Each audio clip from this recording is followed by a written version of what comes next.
আজকে মালয়েশিয়ায় নতুন একটা কিছু দেখাবো, সেটা আপনারা দেখেন। মালয়েশিয়ায় এত পরিমাণে লোক আসছে যে একজন ঘাস কাটতেছে আর দেখেন 8 জনে দেখতেছে, 7 জন 8 জন এভাবে দেখে। এখন পরিস্থিতিটা ঠিক এমনই হয়েছে যে মালয়েশিয়া কাজ নেই, একজন কাজ করে 10 জন টাকায় টাকায় দেখে।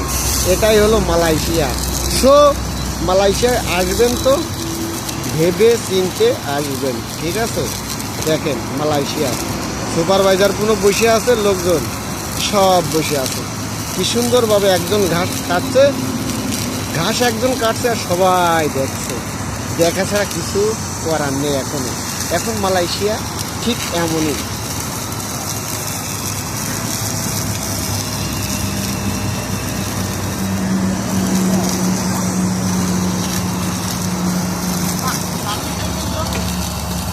अरे